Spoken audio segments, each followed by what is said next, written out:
ये दिन था 20 अप्रैल 1989 का। हिस्ट्रिया में दुनिया के सबसे खतरनाक डिक्टेटर का जन्म हुआ और इसका नाम रखा गया एडोल्फ हिटलर।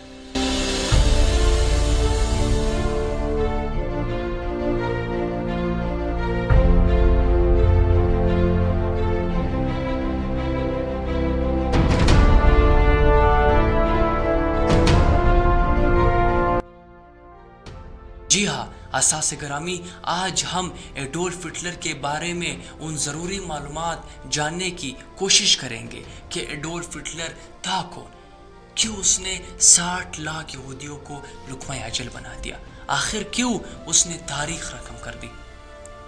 आज भी इस 21वीं सदी में एडोल्फ हिटलर का नाम सुनकर हर कोई हैरान और परेशान रह जाता है। और सब्सक्राइब का बटन दबाकर जाते जाते इन पूरी वीडियो को एंड तक देखिएगा ताकि आने वाले वीडियोस भी आपके सामने पेश हो सके। चलिए मौजू का आगाज करते हैं। एडोल्फ हिटलर तो पैदा ऑस्ट्रिया में हुआ था, लेकिन वो जर्मनी को अपना आबाई और असल वतन मानता था। 1914 में जब पहली जंग अजीम का आगाज हुआ तब Adolf Hitler as a corporal army यानी जर्मन आर्मी में तैनात हुए। कॉर्पोरल उस टाइम एक आम और छोटा सा ओहदा हुआ करता था। बजाय इसके कि एडोल्फ हिटलर जंग लड़ सके, जर्मन आर्मी ने उसे एक और जिम्मेदारी सौंप दी, यानी वो एक मोर्चे से दूसरे मोर्चे तक पैगाम रिसानी का काम करता था। इत्तेहादी कुव्वतों ने जब जहरीली गैस का हमला कर दिया तब एडोल्फ हिटलर के कमांडर ने एडोल्फ हिटलर और उनके साथियों को मास्क दे दिए ताकि वो उन जहरीली गैसों से बच सके, लेकिन मूंछें बड़ी होने की वजह से एडोल्फ हिटलर वो मास्क न पहन सका। कमांडर के हुक्म के मुताबिक एडोल्फ हिटलर ने फौरन वो मूंछें कटवा कर चार्ली चिपलिन जैसी मूंछें जो है वो रख ली।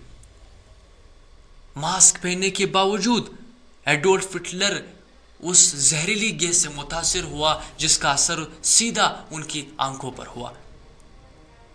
आंख मुतासिर होने की वजह से वो आर्जी तौर पर अंधा हो गया।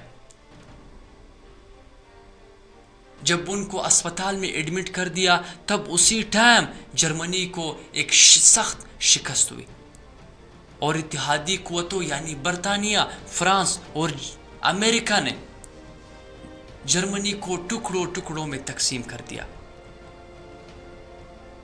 इत्तेहादी कुव्वतों का गुस्सा इतना बढ़ चुका था कि अभी भी उनका गुस्सा काबू होना नामुमकिन था।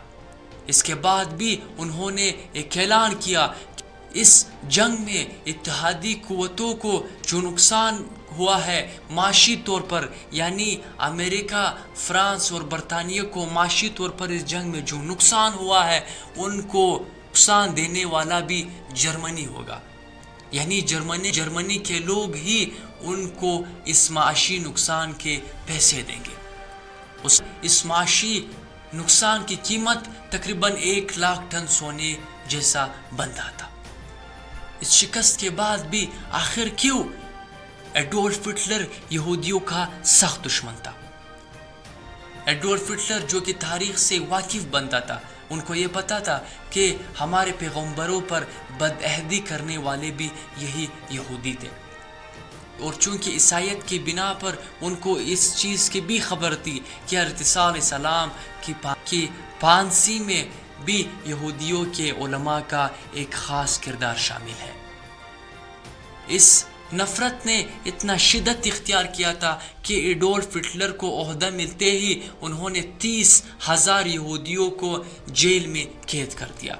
आखिर क्यों कैद कर लिया? इस नाम पे उन्होंने कैद किया क्योंकि वो यहूदी थे। उस कैद में बेशतर यहूदी जान से मर गए, यानी वो हालात की बर्दाश्त न लाते हुए वो लुक़मा अजल बन गए। इसी के साथ साथ एडोल्फ हिटलर ने सख्त कर्फ्यू नाफिज कर दी यहूदियों के ऊपर। अपने आर्मी के लिए और अपनी रियासत के लिए एडोल्फ हिटलर ने एक निशान मुतारिफ करवाया, और इस निशान से ये पता चलता था कि ये निशान खुशकिस्मती का एक अलामत है। 1923 تک ایڈولف ہٹلر نے بہت معروفیت پالی، یعنی وہ بہت زیادہ ایک حد تک مشہور ہو گیا۔ 1923 میں انہوں نے جرمن گورنمنٹ کے خلاف ایک تحریک شروع کر لی۔ اس تحریک میں کا مقصد جرمن گورنمنٹ کو ختم کرنا اور جڑ سے ان کو نکالنا تھا، لیکن بدقسمتاً اس فیصلے کی وجہ سے ان کو 5 سال قید کی سزا پڑ گئی۔ بجائے اس کے کہ وہ 5 سال قید کاٹ لے، وہ 13 مہینے بعد جیل سے رہا ہو گیا۔ جیل سے رہا ہونے کے بعد ان کی معروفیت اور وہ جو مشہور تھا، وہ ان کے چاہنے والے کافی کم ہو چکے تھے۔ تو ایڈولف ہٹلر کا یہ سوچ تھا کہ کیسے ان کو ایک بار پھر موقع ملے کہ وہ اپنی معروفیت کو اپنی پہلے جیسی سطح پر لا کر کھڑا کر دے۔ 1929 کو ان کو ایک اچھا سا اور ان کا پسند کرنے والا موقع ان کو مل گیا، یعنی جب 1929 میں جرمن گورنمنٹ کا سٹاک مارکیٹ ایک حد تک گر گیا۔ سٹاک مارکیٹ کے گرنے سے بہت سے جرمن لوگوں کی نوکریاں بھی چلی گئی، بہت سے بینک بند ہو گئے۔ تب ایڈولف ہٹلر نے وعدہ کیا اور لوگوں کے سامنے اعلان کیا کہ میں پھر سے اس سٹاک مارکیٹ کو پہلی سطح پر لا کر کھڑا کر دوں گا۔ 1932 میں انہوں نے پریزیڈنٹ الیکشن میں حصہ لیا، جس میں بدقسمتاً وہ پہلے کی طرح ہار گئے۔ 1933 میں وہ چانسلر بن گئے اور چانسلر کے بننے کے فوراً بعد جرمن پریزیڈنٹ کا انتقال ہو گیا، جس کے بعد ایڈولف ہٹلر نے پریزیڈنٹ شپ کا عہدہ بھی سنبھال لیا۔ اس عہدے سے فائدہ اٹھاتے ہوئے وہ اپنے سارے وعدے، وہ اپنے سارے اقوال بھول گئے اور ان کو رد کر دیا اور فوراً ہی یہودیوں کا قتل عام شروع کر دیا۔ 1939 میں ایڈولف ہٹلر نے اپنے پڑوسی ملکوں پر حملہ کیا۔ اگر ہم تاریخ کے ورق کو دیکھ سکے اور دیکھ لیں تو دوسری جنگ کی شروعات بھی ایڈولف ہٹلر ہی کی وجہ سے ہوئی تھی، یعنی جب ان کو صدارت مل گئی، جب وہ پریزیڈنٹ شپ میں آ گیا، جب وہ لیڈرشپ میں آ گیا، تب انہوں نے فوراً اپنے پڑوسی ممالک پر حملہ کر دیا، جس سے دوسری جنگ عظیم یعنی ورلڈ وار 2 کا آغاز ہو گیا۔ اس جنگ میں 30 کے لگ بھگ ممالک کی شمولیت تھی۔ اس جنگ کے پہلے وقت میں ایڈولف ہٹلر کی فوج تو کافی فوجوں کو فتح کرنے میں لگی تھی، لیکن بعد میں ان کو یہ پتہ نہ تھا کہ ہمارا مقدر شکست ہے۔